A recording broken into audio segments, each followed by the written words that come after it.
Okay, sticking with gold, our next presenter is Paul Cmrlec, Managing Director of Pantoro. Paul holds an honours degree in mining engineering from the University of South Australia. He has extensive experience in corporate and operational management and has both Australian and international experience. Paul has been Managing Director of Pantoro since 2011, where he has overseen multiple joint ventures, mergers and capital raisings, as well as development of 2 gold operations, including the Norseman Gold Project. Thanks very much, Paul.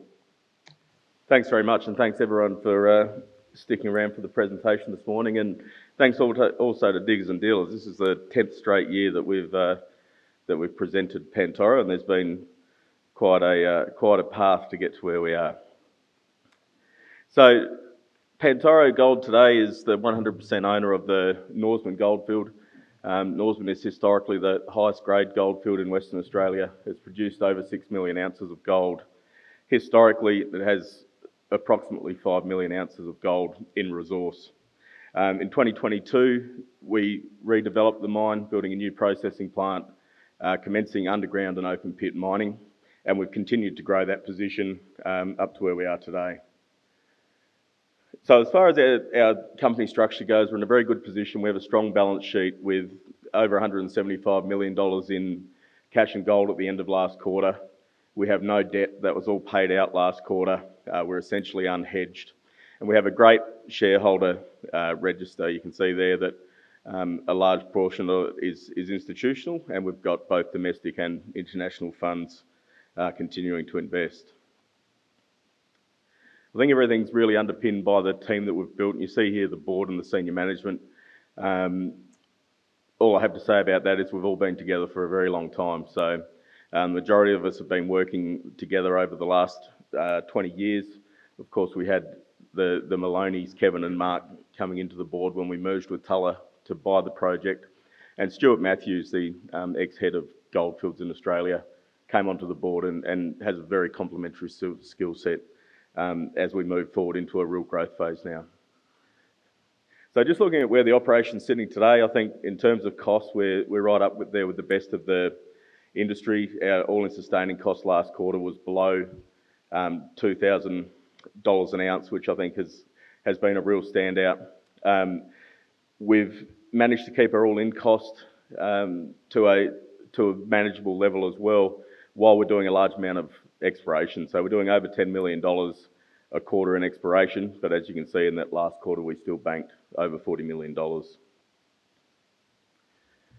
So in terms of the year coming up, we are, as I say, in a real growth phase. You can see that we have a $55 million exploration budget next year. About 14 of that is for development and rehabilitation of mines that are solely for drilling purposes. The rest of it really is a combination of diamond and RC drilling in current known brownfields deposits, which will allow us to start additional mines, as well as starting the first regional program in over 30 years. So for the next year, we expect to be at about the same level that we're at now, with that 100 to 110,000 ounces of gold to be produced, but there is a real focus on starting additional underground mines to grow that position. So Norseman's at the southern end of the Norseman to Wiluna Greenstone belt. Obviously, most people in here would be aware that it's the belt that has produced the vast majority of the gold in Western Australia. I have a comparison there with the Goldfields tenure to the north. The reason I have that comparison is that they were both sold by Western Mining at about the same time, along with the rest of Western Mining's gold assets when they decided they were exiting. There's been well north of 10 million ounces of gold discovered in the period that Norseman sat and was unexplored for nearly 30 years. So the project itself, we have a processing plant in the middle of the tenure. We have about 700 square kilometres of tenure there, roughly 35 kilometres to the north of the plant and 35 kilometres to the south of the plant. So this tenure encompasses all of that 6 million ounce production history, and there are something like 26 different known resource areas, of which we've only drilled about 30% to date. So there's a huge amount for us to continue to go in and grow that ore reserve position. In fact, we started with 0 reserve in 2019. We drilled about 300,000 metres then, and took that up to 1 million ounces to get the operation started. Through that large drilling program coming up for this year, and again for next financial year, we're aiming to double that reserve position and double the production at the same time. So in terms of our operations at the moment, the OK Mine, this is the first underground mine that we restarted back in 2022. It had about 100 metres of water in the base. We had to dewater it, we had to rehabilitate it and get it up and operating. It's been a great success with both the O2 lode and the Star of Erin lode reliably producing gold. So we're sitting at that 40,000 ounce per annum run rate. And that's a great outcome for us. In the feasibility study, we had the OK Mine pegged at 25,000 ounces per annum. So it's been an excellent performer for us.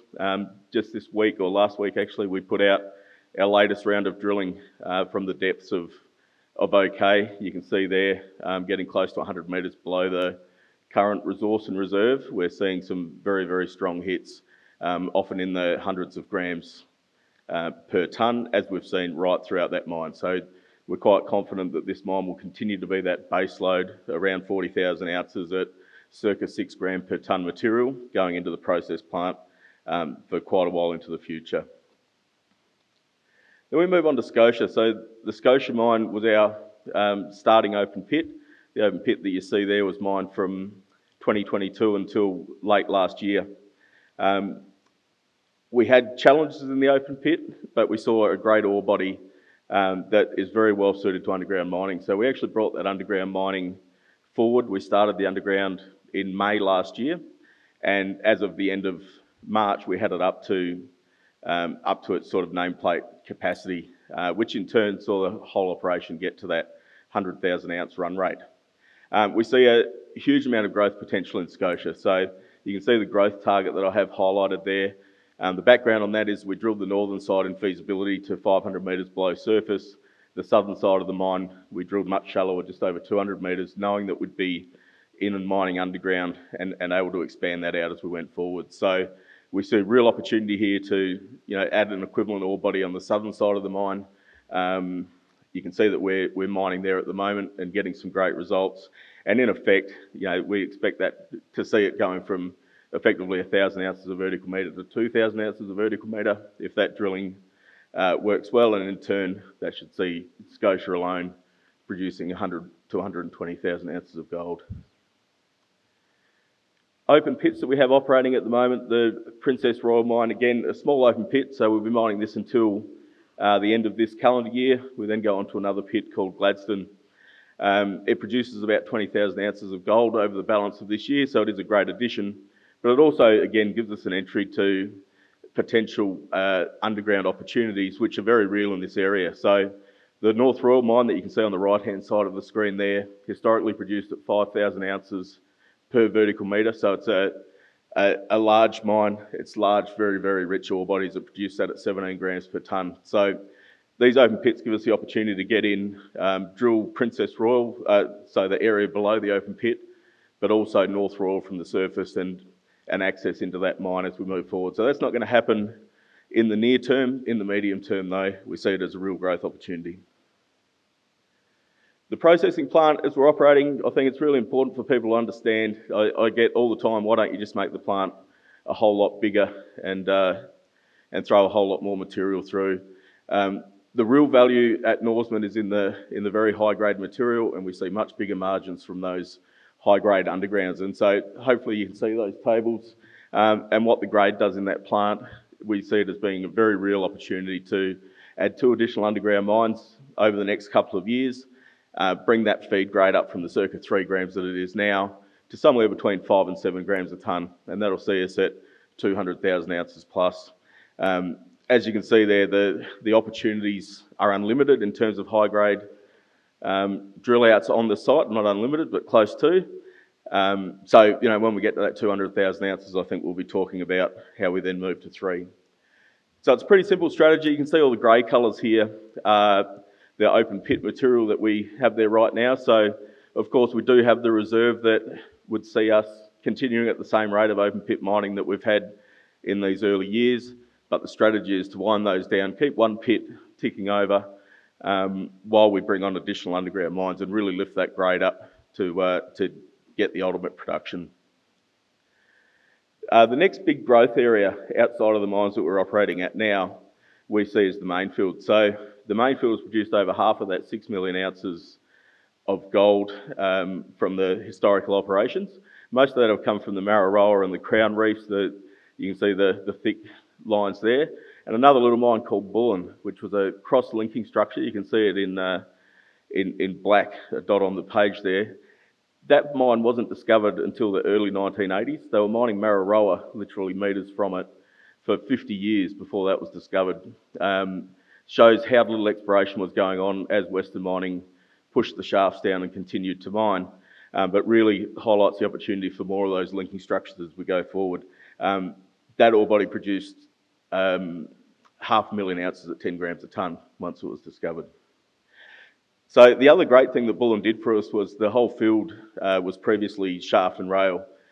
It's the only decline access into the mine, and it gives us access across the entire main field. You can see there's an existing drive going out all the way to the north. So we've been rehabilitating Bullen since the start of this year. We've done over 5,000 metres of rehabilitation. The first drill platform that you see on the right-hand side of the screen there is now complete, and we have a drill rig in there drilling the Crown South area.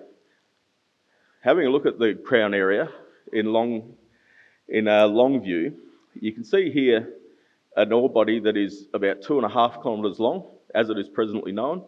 To the south, or the left-hand side of the page there is absolutely no data beyond there, and you can see from the face grades and the dots that are presented right out at the south there, some of the highest grade material that was developed. The reason that area hasn't been fully stoped is that it was 3 kilometres from the shaft. So you can imagine pushing ventilation back in the 1970s. It was last mined in the late 1970s, 3 kilometres, and the conditions that people had out there. So they simply moved to areas that were closer to the shaft with a full plant. The other great thing about this is everything that you see in gold there is currently not only unmined, it's not in the resource, it's not in the reserve. You can see, however, that there's development along that whole 2.5 kilometres.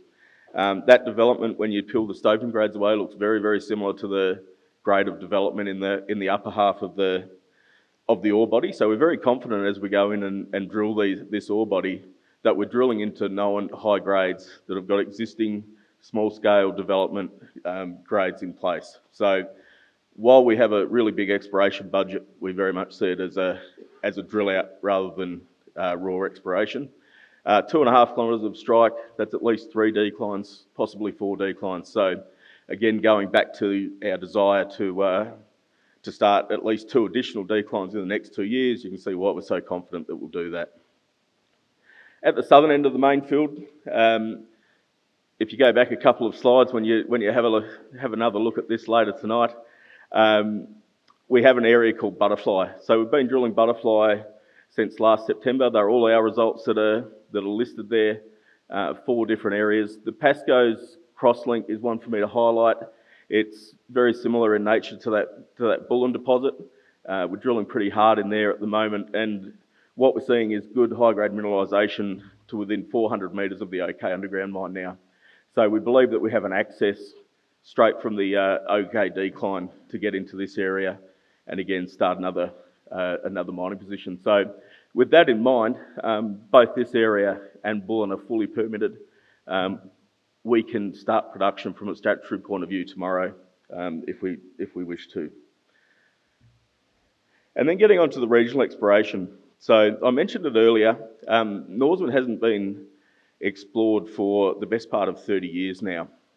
The lake areas in particular, where Goldfields has had so much success up at St Ives, are virtually untouched. So Western Mining started working in these areas in 1990. They discovered a mine called Harlequin in 1991. They downed tools, drilled Harlequin out and mined it. And that mine produced 800,000 ounces of gold at 10 grams a tonne. All of those prospects that you see on the lake areas on the right-hand side have had a limited amount of drilling. When I say limited, somewhere in the order of 6 to 18 holes. All of them that I show there have got gold hits that are plus 10 grams per tonne. So we see a real opportunity to replicate the great work that Goldfields has done up the road at St Ives, make some big discoveries, and part of that $55 million program is really focusing on those lake areas this year, where we expect to do in the order of 60,000 metres of air core drilling. So in summary, I think we're in an exceptional position now. We're generating some really strong cash. We have a strong balance sheet that can fund all of this exploration work and the additional underground mines that we need to switch on. We have a great team in place covering all of the positions that are taking this exploration program forward, and we're very, very confident that we'll have additional underground mines over the next couple of years to fill our growth ambitions. So finally, I've got a little compilation of slides here just to, I guess, show that 10-year journey that we've seen in Diggers and Dealers over the years. So we started out very, very small. We had a $15 million market cap when we bought Halls Creek. We had a broken plant and we're developing an underground mine in oxide material, starting with about 20 of us. We got to 2016, this is why I really wanted to show it. I'm always asked to bring this bull back out. This was our opening presentation at Diggers and Dealers in 2016. The bull keeps finding more gold and it's getting better and better. So rolling on now, obviously picked Norseman up in a pretty poor state. We've developed a modern advanced operation and things are really going well.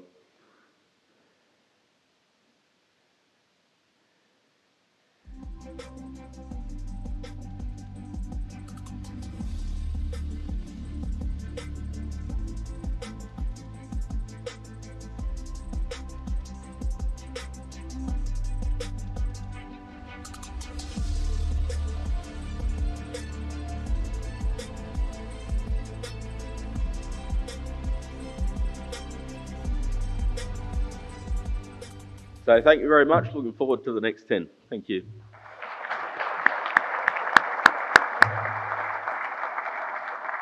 Thanks very much, Paul. Any questions?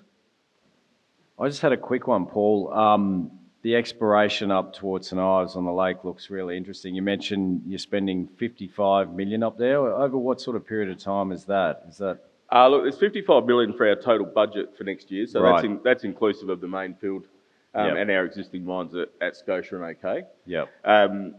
Regional programs, you start with a whole lot of air core drilling and geophysics and hone in on it. I think the really important thing is that we've got the flexibility to really ramp that program up as and when we make those discoveries. So yeah. While we have that budget there, you can see that we're in a great position to really expand that as we get those new discoveries on the lakes. Terrific. Thanks, Paul. Thanks very much.